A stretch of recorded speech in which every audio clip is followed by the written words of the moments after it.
አንድ ተውበት አድራጊ ጻፈልኝ ተውበት አድርጎ ወደ አላህ የተመለሰበትን ታሪክ ለዓመታት ያህል ሲፈጸም ከነበረ መጥፎ ስራ በኋላ ይላል በደብዳቤውና በመልእክቱ እንዴት እንደምጀምርልህ አላውቅም እንዴት እንደተመለስኩ እንደማብራራለህ እኔ ወጣት ነኝ እድሜ ዛሬ 26 የደረሰ ሰው እኔና ታላቅ ወንድሞቼ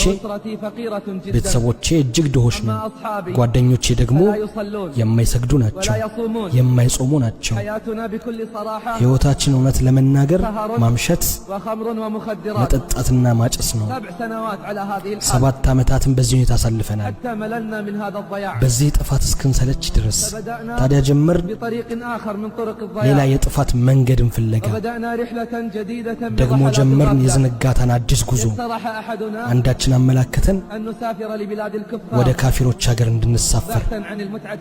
ሌላ የመጥፊያ መንገድ ለመቀየር አደረግነው ማድረግ አልነበረብንም ነበር እዛ ተማርን የዝሙትን ጥበብና ክህደት ማታለልና ውሸትን በጉዟችን የምንቆይ የነበረው በርካታ ወራት ነው ገንዘባችን ባለቀ ጊዜ ወደ ቤተሰቦቻችን ደውላለን እኛ አደገኛ ስካር ውስጥ ሆነን እንጠይቃቸዋለን ገንዘብ እንዲልኩልንና እንድንመለስ ገንዘቡ በደረሰ ጊዜ የቀረውን ጊዜያት እናራዝማለን እኛ ሁሌ እንዲህ ነን ከኛ ውስጥ አንዱ ቤተሰቦቹ ጋር ይደውላል ለውሸትና ለማታለል ከቀናት ባንዱ ቀን መኪና ተከራይተን ወደ አንድ የመጥፊያ መዝናኛ ሄድን ኸምርና ሙዚቃ ያለበት እንደ እንስሳ የሚደነስበት እንደውም የእንስሳ ህይወት ከዚህ ህይወት የተሻለ ነው እኛ በዚህ ሁኔታ ተቀምጠን ወሬ ያወራን የመጠጥ ብርጭቆ እየተለዋወጥን አንድ ጓደኛችን አለ አንድ የቅርብ ቦታ ደርሼ እመጣለሁ በፍጥነት እመለስላችኋለሁ ሄደ ባደገኛ የስካር ሁኔታ ላይ ነበር ሰዓታት አለፉ አልተመለሰም እሱን ፍለጋ ወጣን ፍለጋው በኋላ ከመነ መኪናው ከትልቅ ከፍታ ላይ ወድቆ አገኘ ነው በመጥፎ ሁኔታ ሞተ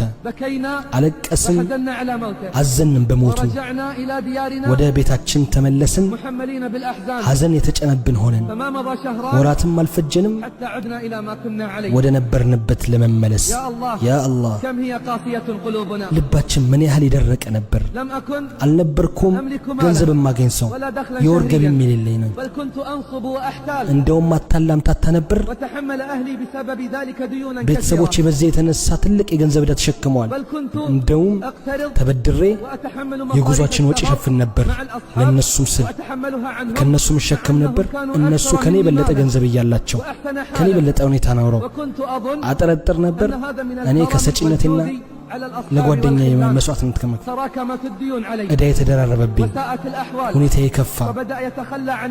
ጓደኞቼን የመተው ጀመሩ ምን አይነት ጓደኞች ናቸው በርግጥ ለኔ ሳይነግሩኝ መሄድ ጀምረዋል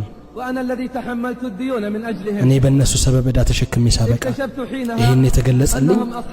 እነዚህ የጥቅምና የጥፋት ጓደኞች እንደሆኑ እኔም ማልኩኝ የዘገየ መገለጽ ነው የዘገየ መገለጽ ነው ሌሎችን ተጎዳኝ ሁኔታቸው ከነሱ የተሻሉ አይደለም ሌሎችን ተጎዳኘው ሁኔታቸው ከነሱ የተሻሉ አይደሉም ገንዘብ አጠራቀምኩና ከነሱ ጋር ተጓዝን ከአጎቴ ልጅ ጋርም ከሌሎች ጓደኞችም ጋር ሆነን ወደ አንድ ኤዥያዊ ሀገር በእብደቷና ፈሳዷ የታወቀች ከተማ ደረስን በደረስን በሁለት ቀን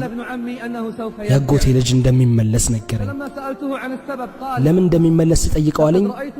በህልሜ ዛሬ አየሁ እዚህ ሀገር ያሉ ሰዎች እየተቃጠሉ አየሁ በህልሜ አየሁ ሰዎች በዚህ ሀገር ላይ ሲቃጠሉ እሳት እየነደደባቸው አንድ በጣም እጅግ የነጣ ሰው መጣና አለኝ ተመለስ አብራቸው ከመቃጠል በፊት ተመለስ አብረሃቸው ከመቃጠልህ በፊት አለ ያጎቴ ልጅ ተመለሰ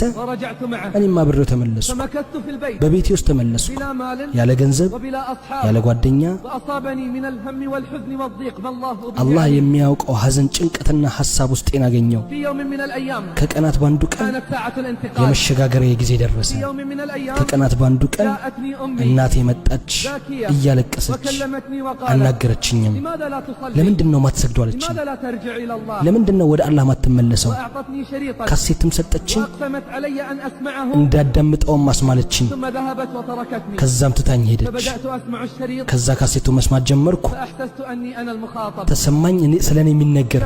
ካሴቱ የሚያወራው ወደ ጥፋት ወንጀል ስለሚሰምጡ ሰዎች ነው ካሴቱ የሚናገረው ስለ መጥፎ ጓደኛ ዘላቂነትና ስለ መጥፎ ጓደኝነት አጥፊ ማልቀስ ጀመርኩ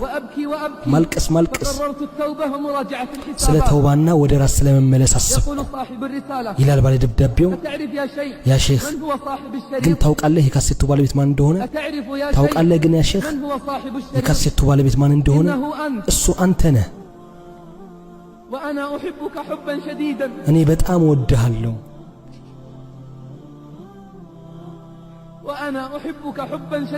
እኔ በጣም ወድሃለሁ የካሴቱ ስምም የሰማጮች ሁኔታ የሚል ነው ከዛም እናቴ ሌላ ካሴት ሰጠችኝ ወደ ተመላሾች ቅፍለት የሚለውን ያንተ እኔም ማልኩ አላህ ሆይ ከሚሉት የበለጠ አድርገን ከሚጠረጥሩትም የተሻለ ከማያውቁት ነገራችንን ማረን ይሄው እኔ ደብዳቤ እየጻፍኩልህ ነው ብርቱ ለቅሶን እያለቀስኩ እናቴም ጎኔ ተቀምጣ ታለቅሳለች በጽናትም ዱዓ እያደረገችልህ ነው وتدعو لك بالثبات حتى دعاء ታደርግልሃለች እንድትጸናበት وهي فرحة جدا بتوبتي እሷ በኔ ተውበት በጣም ደስተኛ ናት ያ ሼኽ إن قصتي أكبر وأعظم من هذا በርግጥ ይሄ ታሪኬ ከዚህ የበዛ ነበር ولكني ذكرتها لك باختصار ነገር ግን ባጭሩ ነው ላንተ ያስቀመጥኩልህ أما من أخباري الجديدة እና አሁን ከአዲስ ሁኔታዬ منذ أن بدأت الحياة الجديدة አዲስ ህይወት ከጀመርኩ በኋላ حياة التوبة والاستقامة የተውበትና የእስቲቃማ ህይወት فأنا أنتقل من خير إلى خير እኔ ከኸይር ወደ ኸይር እየተሸጋገርኩ ومن ነው نور إلى نور ከብርሃን ወደ ብርሃን لقد حصلت على وظيفة ስራም አግኝቻለሁ وأنا الذي كنت عاطلا እኔ لسنوات ለዓመታት ተስተጓጉዬ ነበርኩ ሰው وأزيدك خبرا من الأخبار ከነገሬ ላይ አንድ ነገር ልጨምርልህ ستفرح لي عندما أخبرك به ትደሰትልኛለህ ይህን ስነግርህ فزيادة على وظيفتي ከስራዬ በተጨማሪ أنا الآن مؤذن في እኔ بيت አሁን من ሙአዚን بيوت الله ሆኛለሁ ከአላህ ቤት ውስጥ ባንዱ ቤት أنا الآن እኔ አሁን مؤذن في بيت ሙአዚን من ሆኛለሁ بيوت ከአላህ الله ቤት ውስጥ ባንዱ ቤት أصدح بالأذان በአዛን ያለው وأردد في اليوم በቀናት مرات ውስጥ ومرات አደጋግማለሁ الله أكبر አላሁ አክበርንና ولا إله إلا الله ላ ኢላሃ ኢላላህ فادعوا لي بالثبات በጽናት ዱዓ አድርግልኝ وإني والله እኔ ወላሂ لأدعو لأصحاب الماضي بالهداية ለቀድሞ والصلاح ጓደኞቼ ዱዓ አድርጋለሁ وأتمنى እመኛለሁ أن يعتبر ከታሪኬ بقصتي ይማሩ ዘንድ الأبصار የህሊና ባለቤት